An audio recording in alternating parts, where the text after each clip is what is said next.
I look Wonderful. okay? You look great. Let's Yeah. do it. Go. Good morning. Thank you for joining me today on this Sunday, November 29th, 2020. We just celebrated Thanksgiving and we are officially into the Christmas season. My name is Beth Willard and I am a member of the Unitarian Universalist Fellowship of Clarksville, Tennessee. I'd like to welcome you to our virtual service. Prior to COVID-19, we would gather together at our fellowship in community to listen to today's service. However, during these uncertain times, we are making the most of things by posting services onto Facebook. If you are new to watching these services, welcome. Thank you for joining us today.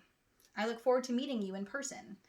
If you are regular, thank you so much for coming back each Sunday. I look forward to seeing your face again. I would like to remind everyone that we are in the middle of our annual pledge drive for 2021. Under usual circumstances, we would have come to you in person to discuss your pledge, give you a letter explaining how things are going in 2020, and to hand you a form to complete which states how much you would be able to donate to the church so we can create a budget for next year. As with everything in 2020, we have done things a bit differently this year. You should have been contacted by a member of our board to check in and to discuss the pledge drive. If you've not already, please complete the Google Doc, which tells us how much you're able to donate for 2021. If you are unable to complete the doc, please let the member of the board who reached out to you know, and we will gladly fill one out on your behalf. As a member of the board and your past board president, I know how much it means to the church to be able to count on your support, especially in these uncertain times. Also, if you're unable to donate, we understand that too. We appreciate your willingness to stop by and to listen to our message. I would like to start with some opening words. Walking into the Mystery of God by John Shelby Spong. God is not a Christian, God is not a Jew, or a Muslim, or a Hindu, or a Buddhist. All of those are human systems which human beings have created to try to help us walk into the mystery of God. I honor my tradition. I walk through my tradition, but I don't think my tradition defines God. I think it only points to God. Next in our virtual service is where we would like to light our chalice.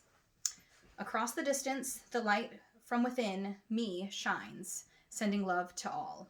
Across the distance, your light is fuel that warms me and helps to keep my own light burning. Together, we keep the flame of community burning bright.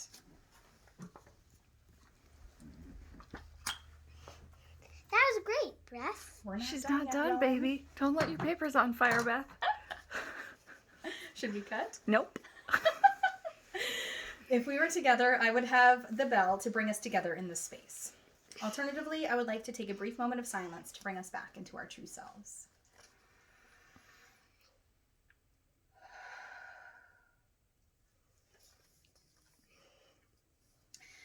One of my favorite parts of of our service is joining in community to observe the events or people of significance in our lives. During these new times, we ask that you post your joys or sorrows in the comment section below so that we can hold your joys or concerns until we are together again. I miss hearing how everyone is doing and look forward to seeing and hugging each other again.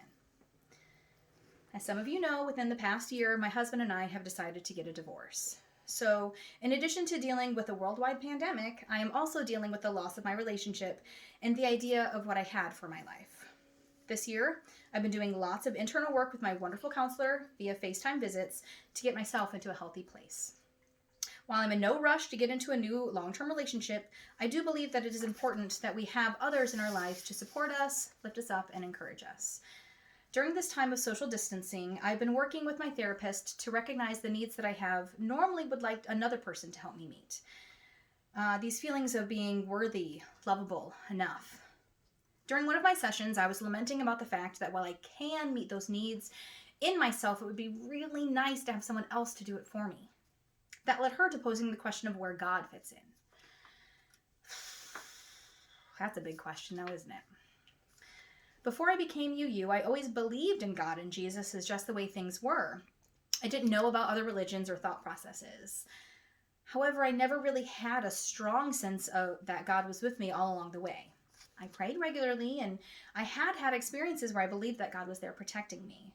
However, I still didn't have that feeling that God was a friend or a confidant or someone who was just always there. So when my counselor asked me how my relationship with God might help me during this time of being single, I was stumped. I know some in this fellowship may prickle at the idea of God, and I truly believe that everyone's journey is their own. Who am I to tell you whether or not to have a relationship with God, or whether or not God even exists? Our beloved Reverend Stan Bumgarner uses God as the acronym for good, orderly direction for those that do not actually believe in a creator or that the universe is guiding us in some way. So, how would good, orderly direction help me in meeting my needs of connection, compassion, companionship, or intimacy? Maybe it's encouraging me to continue doing the work in myself so I make positive decisions that lead me to finding a partner who supports, encourages, and loves me just as I am. Maybe that's why my therapist posed the question about God. Isn't God the one who has created us in their image? Isn't God the one who is there to support us when we do not have anyone else? It makes me think of that song, You Say, by Lauren Daigle. Upon first listen, it sounds like another love song. You say that I'm loved when I cannot feel a thing. You say that I'm strong when I think that I'm weak. You say that I am held when I am falling short. And when I don't belong, you say that I am yours. And I believe what you say of me. I believe. The only thing that matters now is everything you think of me. In you, I find my worth. In you, I find my identity. Initially, the song made me feel good. It is nice to hear someone tell us that we are loved when we're not feeling very lovable. It feels good hearing someone else say that we are strong when we cannot see it in ourselves. However, when I started to really listen to the lyrics, I started to prickle at the idea of finding my worth in someone else. But that's what some folks believe their relationship with God is supposed to be. That's my struggle. If she was singing about another person, it would be deemed unhealthy. I believe that one needs to find their worth in themselves, not in their relationship with another person and what they think about you. However, it is easy to fall into those patterns of allowing others to give us our worth. Allowing others to give that to us takes us off the hook from doing the necessary internal work to meet those needs ourselves. Yet we're supposed to gain our worth from our relationship with God? I think that's just as unhealthy. This spring, I was part of a team who taught Our Whole Lives, or OWL, to a small group of teenagers in our church. Our Whole Lives helped participants make informed and responsible decisions about their sexual health and behavior.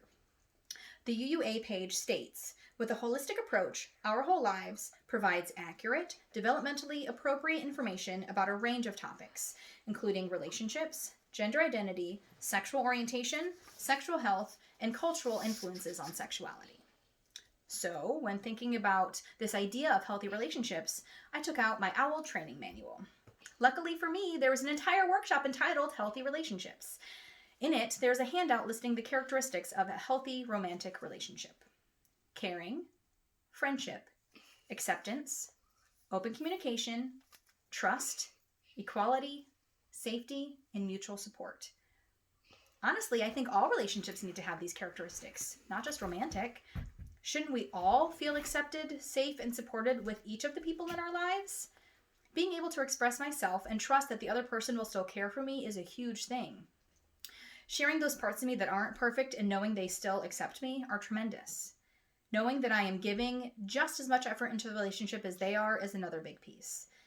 There have been times when I've been talking to someone, whether that be a cool new friend or someone I'm talking to in a dating sense, where I will be authentically myself. And then the next day, my anxiety will tell me that I did something wrong and that they will no longer like me. I'm still working on that trust part, that I'm worthy of their friendship. The first of our 7 principles is the inherent worth and dignity of every person. I believe that includes ourselves. When we interact with each other, we need to remember that not only does the other person deserve our respect and be treated with dignity, so do we. Sometimes that means stepping away from relationships that do not feel so good anymore. That can even mean our relationship with God. Some folks have a strong connection with the other, the one bigger than ourselves. They feel that caring, friendship, support, trust with their relationship with God. However, some do not believe that there is anything bigger than ourselves. Maybe they've experienced something in their lives where they felt abandoned by their idea of who God was. Maybe they've witnessed a tragedy and cannot understand why God did not stop that event from happening. Maybe they just have a hard time believing that there's anything out there that has the desire to control our lives. And this is where our 3rd and our 4th principles come into play. Those are acceptance of one another and encouragement to spiritual growth in our congregations, and a free and responsible search for truth and meaning. Spiritual growth can mean so many different things. For some, it means learning more about God, Buddha, Mother Earth, examining religious texts and having conversations with religious leaders about what they have read or experienced. For others, that means diving deep into ourselves to grow and to change and become the best version of ourselves. A friend of mine was talking to me about personal growth, and he told me that personal growth is a way for him to obtain the capacity to help those around him, as that all that matters to him is other people. Some would say that helping others is a mission from God. Others believe it's the right thing to do, period. Does it really matter? Personally, I believe that helping others is a requirement for being in this world. Now, I could go on and on about how much I should be doing and how I'm not doing enough for the world at large or even within our fellowship. Maybe just being authentically myself is enough. Maybe being open and honest will help someone else realize that they're not alone. Who is to say what our impacts on each other will be? I'm working hard on myself during this period in my life.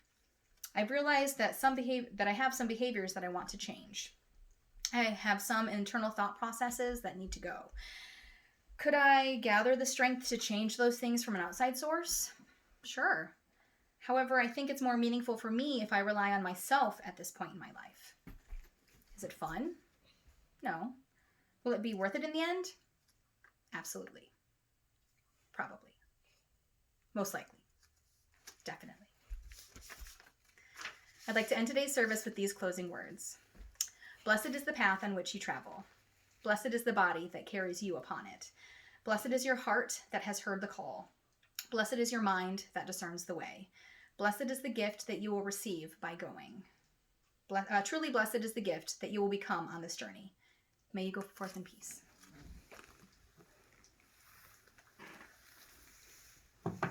Typically, we end each service by joining hands in a circle and singing our fellowship anthem twice through. Forgive me as I draw from others to sing, and I'm not a solo singer. From you I receive, to you I give. Together we share, and from this we live. From you I receive, to you I give. Together we share, and from this we live. Thank you for joining us today, and I look forward to joining together in community again.